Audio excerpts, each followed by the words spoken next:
in Think and Grow Rich, at the last chapter, it's called How to Outwit the Six Ghosts of Fear. And he says it right in the first 3 paragraphs on the first page of the book. And when I read this, like really read it, when I finally saw what he was saying here, everything clicked. He said, before you can put any portion of the philosophy into place, and it's also the philosophy that's in this book is inside Think and Results, for example. So before you put any portion of this philosophy into use, in fact, before you put any philosophy into use for any book that you buy, here's the Science of Getting Rich. I got books all around me here. Any book that you go to for answers to improve your life, okay, there's a philosophy in it, or there's principles, or there's a roadmap, or there's answers. Before you can put any of that into place, okay, your mind must be prepared to receive it. And it begins with study, analysis, and understanding. Study, analysis, and understanding of 3 enemies that you have to clear out. And it's indecision, doubt, and fear. So number 1, study. We have to study to understand what is causing our indecision, our doubt, and our fear. Okay. And so we got to study and understand so we can clear them out. He said, your sixth sense, your creative imagination, which is what you need to figure out how to get to where you want to go if you've never been there before. He said, it'll never function if any of these 3 enemies remain in your mind. So we got to rid ourselves of indecision, doubt, and fear. Indecision is the seedling of fear. Okay. Indecision crystallizes into doubt, and the 2 become fear. The blending process is often slow. This is one reason why they're so dangerous and they go unnoticed. So you experience it, we all experience this.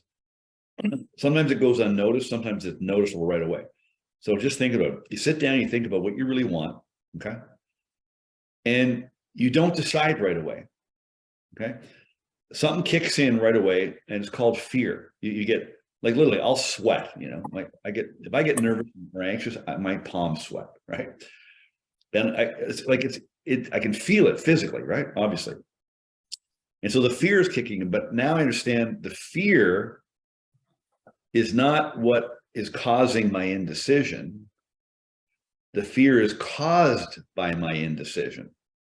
We think it's the other way around. We think because we're afraid, we're procrastinating. No, you're afraid because you're procrastinating, okay?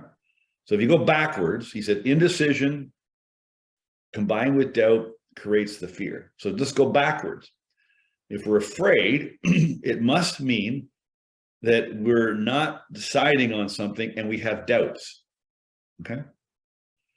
Now, where does the doubt come from? The doubt's created by the indecision, because you don't make an immediate decision, and you're taught to doubt. You're actually taught to create doubt. Hey, Lorraine, listen, you better go do some research. You go talk to one of your colleagues at your company. Well, Lorraine, if you want to do that, you should do that. You better do. You're told to gather a bunch of information and not decide right away. And what that does, it just creates more doubt. And the more information you gather, the more doubt you get. You think the safe route is to gather the information, but it actually works against you. So then where does indecision come from? Indecision comes from generally 2 places. Lack of confidence, so if you, I don't know, say you want to quit your job and start your life, but you can't afford it in your mind, right? And what you want to do, you don't really know how to do. You don't have the confidence to do it because you don't know how to do it. And so you hem and, oh God, I'd love to do that. And, and you keep thinking about it. And 30 years later, you wake up and, it's time to leave the world, And so the indecision comes from lack of confidence, not knowing, okay, or not confident to do something, or not having the knowledge or the experience. Those are the 2 sources of indecision: lack of confidence and lack of knowing. Okay. Now, confidence only comes from knowing or from experience. So if you want to do something, but you don't know how to do it, Well, then what the hell do you do? Well, there's two things you do.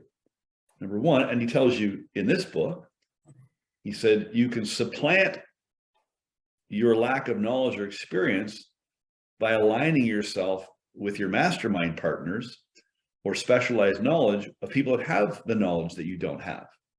So if you don't have the education, if you don't have the experience, you have the confidence, you can get it from somebody else. Like for you and Tara, I can help you guys with your business. Okay, I've got 30 years business experience and in sales and business planning and goal setting and all that stuff, combined with what I now know about how the mind works around goals and plans. And so I'm specialized knowledge in that case, right? And so you can supplant that. And then the other thing is understanding how the mind works. And the mind works very beautifully. You give it a target and a goal. And if you start to move towards, if you're committed and you start moving towards it, your mind is able to tap in through thinking to infinite intelligence, the minds of other people, to give you the ideas to get where you want to go.